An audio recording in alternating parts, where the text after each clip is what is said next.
आप सबका बहुत बहुत धन्यवाद जो आपका है। एक लड़की जो कि सुबह 11 बजे अपने घर वालों को कहती है कि आज मुझे कॉलेज में एडमिशन के लिए जाना है। इतना कह करके वह सुबह 11 बजे अपने घर से निकलती है कॉलेज के लिए, लेकिन शाम हो जाती है। वह लड़की अपने घर पर लौट करके नहीं आती है। जब इसकी खबर उसके पिताजी को पता चलती है, पिताजी पुलिस को 112 नंबर पर सूचना देते हैं और कहते हैं, मेरी जो बेटी है वह एडमिशन के लिए गई थी कॉलेज, लेकिन वहां से वह लौट करके नहीं आई है। अब जैसे ही पुलिस को यह बात पता चलती है, पुलिस कहती है, तुम्हारी लड़की कितने साल की थी? वह बाप कहता है कि मेरी लड़की 18 साल की थी।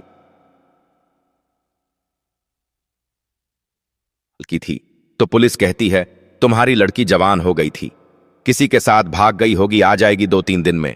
तुम आराम से घर पर रहो, चिंता करने की कोई जरूरत नहीं है। उस बाप के कलेजे को ठंडक नहीं मिलती है। वह बाप लगातार 2 दिनों तक अपनी बेटी की खोजबीन करता है, लेकिन कहीं उसका कोई अता पता नहीं मिलता है। वह बेटी जो कॉलेज तो गई थी, लेकिन वहां से लौट करके वापस नहीं आई थी। आती है तो 2 दिनों के बाद उस बेटी की वह लाश ऐसी अवस्था में मिलती है जिसके शरीर से उसके दोनों आंख गायब थे। उस लड़की की गर्दन को ऐसा लग रहा था किसी धारदार हथियार से रेता गया हो। उसके गले की हड्डियां उसके शरीर से गायब थीं। कपड़े ऐसे लग रहे थे जैसे फटे हो। इस हालत में जब उस बेटी की लाश उस बाप को मिलती है, तो देखते ही देखते यह पूरा मामला पूरे राज्य भर में फैल जाता है और पूरे राज्य से निकल करके पूरे देश में फैल जाता है और तमाम बड़े बड़े न्यूज चैनलों पर यह खबरें चलनी शुरू हो जाती हैं। लोग इस घटना के पीछे इतने ज्यादा आक्रोशित होते हैं कि देखते ही देखते नेशनल हाईवे दिल्ली पिलाने को भी जाम कर दिया जाता है। नेशनल हाईवे जाम होता है और इस पूरे जाम में मुख्यमंत्री तक जब बात पहुंचती है, मुख्यमंत्री एक्शन लेते हैं और क्या मुख्यमंत्री और क्या गृह मंत्री, राज्य के तुरंत एसपी को ट्रांसफर कर दिया जाता है। यहां तक कि कई पुलिस अधिकारियों को भी निलंबित किया जाता है और कठोर कार्यवाही करने का सरकार के द्वारा आश्वासन दिया जाता है।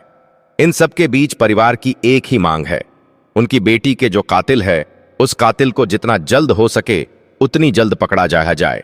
खैर, क्या है यह पूरा जो घटनाक्रम है वह कहां का है, आज इस कहानी के माध्यम से हम लोग जानने की कोशिश करेंगे। नमस्कार, मेरा नाम है सत्य सिंह और आप देख रहे हैं द बुड़बक मंच। दरअसल आज की जो यह पूरी सच्ची घटना है, यह घटना हरियाणा राज्य के भिवानी जिले की है। भिवानी जिले का एक थाना लगता है लोहारू थाना और लोहारू थाने का एक गांव है ढाणी लक्ष्मण गांव।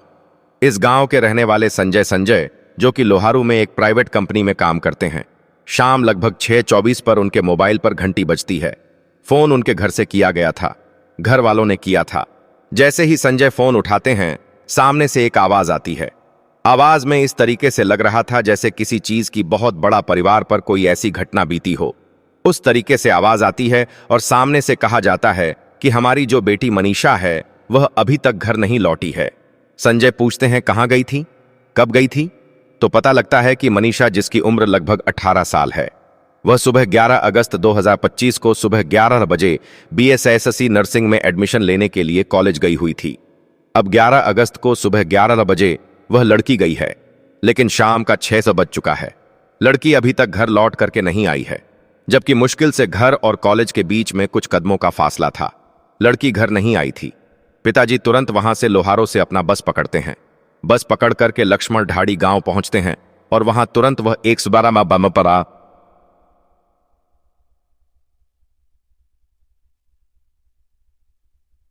पर पुलिस को सूचना देते हैं। ग्रामीणों के साथ आसपास के इलाके में खोजबीन की जाती है। 112 नंबर पर जब पुलिस फोन उठाती है तो पुलिस को जब यह पूरी बात बताई जाती है तो पुलिस कहती है कि एक काम कीजिए, आप लोग तुरंत थाने आइए और वहां पर बातचीत होगी। जबकि यहां पर जो 112 नंबर की EVR टीम होती है उसका यह रिस्पांस गलत होता है।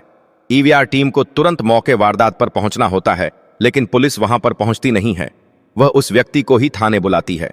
संजय अपने परिवार के साथ थाने पहुंचते हैं तो वहां पर जो थाने में बैठे हुए लोग थे, यह लोग अजीब तरीके से व्यवहार करते हैं। संजय से कहते हैं, तुम्हारी बेटी कितने साल की थी, क्या नाम था?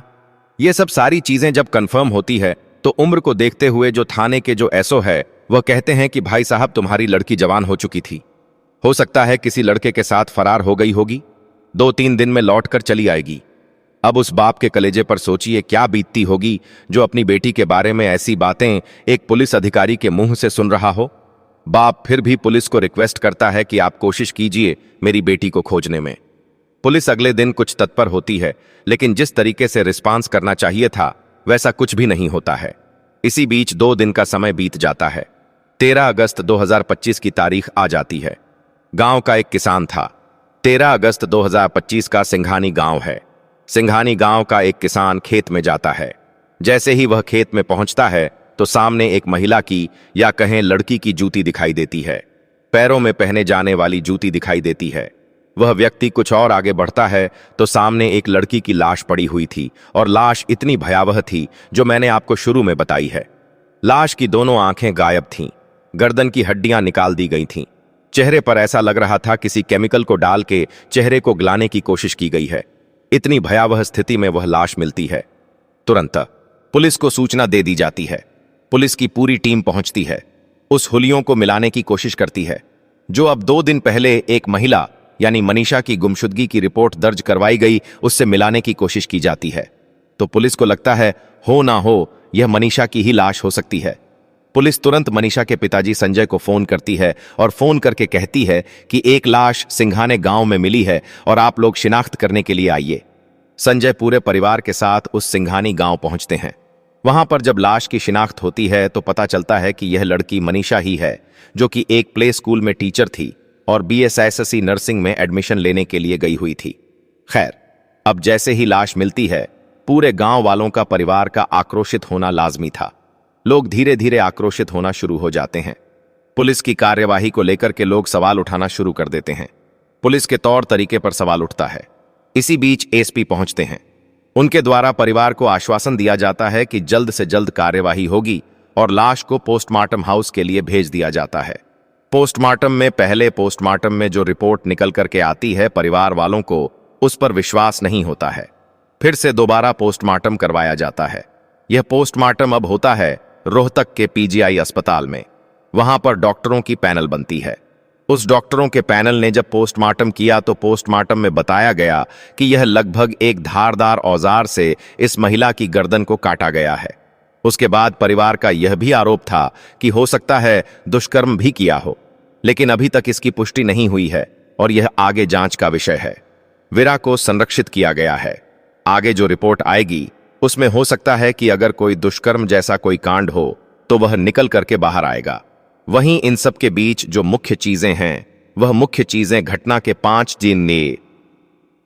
5 दिन बीतने के बावजूद भी जो आरोपी है उनकी शिनाख्त नहीं हो पाई है। परिवार का यहां तक भी आरोप है, जिस दिन अपनी लड़की को वह खोजने गए थे उस दिन जिस स्कूल में लड़की एडमिशन के लिए गई थी वहां पर वह लोग परिवार के साथ गए थे तो वहां पर 3 लोग बैठ करके नशा कर रहे थे। उन लोगों से भी जब पूछा गया तो वह लोग कहते हैं कॉलेज तो 1 बजे ही बंद हो गया था। यहां पर भी पुलिस की लापरवाही सामने आई। यहां तक कि परिवार का यह भी आरोप है कि कॉलेज प्रशासन कॉलेज की तरफ से CCTV देने को भी मना कर दिया गया है पुलिस को, जबकि पुलिस इस मामले में उस तरीके से तत्परता नहीं दिखाई थी। अगर पुलिस सही तरीके से जांच करती तो हो सकता है कॉलेज का CCTV निकल करके सामने आता और कुछ चीजें बाहर आती, लेकिन यहां पर पुलिस की लापरवाही थी। उसके अलावा A के 2 नंबर की जो EVR टीम थी उसकी भी लापरवाही निकल करके सामने आई है। और जब यह पूरा मामला उस गांव में फैलता है लोग धीरे धीरे इकट्ठा होना शुरू होते हैं और देखते ही देखते दिल्ली पिलानी NH 11 यह हाईवे को नेशनल हाईवे को जाम कर दिया जाता है। अब जैसे ही नेशनल हाईवे जाम होता है देखते देखते विधायक, सांसद, बड़े बड़े तमाम मंत्री पहुंचना शुरू हो जाते हैं। लोग अपने अपने तरीके से, अलग अलग पार्टियां अपने अपने तरीके से न्याय दिलाने की मांग कर रही हैं। और वहीं जब मुख्यमंत्री नायब सिंह सैनी के पास यह मामला पहुंचता है तो इसमें निकल करके सामने आता है कि जो उस समय के SP थे मनवीर सिंह, उनकी लापरवाही थी। उन्हें हटा दिया गया है। उनकी जगह पर नए SP सुमित कुमार को तैनात किया गया है। वहीं पर जो पुलिस महकमे में भी बहुत कार्यवाही की गई है। जो लोहारू थानों के SO हैं अशोक, उनको निलंबित किया गया है। अलावा जो ASI शकुंतला है उनको भी निलंबित कर दिया गया है। इसके अलावा जो डायल A के 2 की EVR टीम थी उसमें जो ASI अनूप थे उनको भी निलंबित किया गया है। इसके अलावा कांस्टेबल में पवन और धर्मेंद्र, इन सभी को सस्पेंड कर दिया गया है। यह मुख्यमंत्री की तरफ से कार्यवाही की गई है। वहीं परिवार वालों का ग्रामीणों का मांग है कि जितनी जल्द हो सके उन आरोपियों की गिरफ्तारी की जाए। वहीं पुलिस कुछ सीसीटीवी फुटेज मिलने की बात कह रही है, जिसमें बताया जा रहा है कि मनीषा घर से तो कॉलेज जाते हुए दिखाई दे रही है सीसीटीवी में, लेकिन वह कॉलेज से निकली है। इसका कोई सीसीटीवी फुटेज अभी तक पुलिस के पास नहीं है और पुलिस एक तरीके से अनजान राहों में अनजान मुसाफिर बन करके चलने की कोशिश कर रही है। खैर, देखना है क्या होता है इस पूरे मनीषा हत्याकांड में, क्या निकल करके सामने आता है यह वक्त बताएगा। लेकिन आप क्या सोचते हैं? इस पूरी घटना को लेकर के इस कहानी और घटना को सुनाने का उद्देश्य किसी की भावनाओं को ठेस पहुंचाना बिल्कुल भी नहीं है, बस आपको जागरूक करना है। आप कहां से यह वीडियो और कहानियां देख रहे हैं वह आप हमें कमेंट के माध्यम से बता सकते हैं।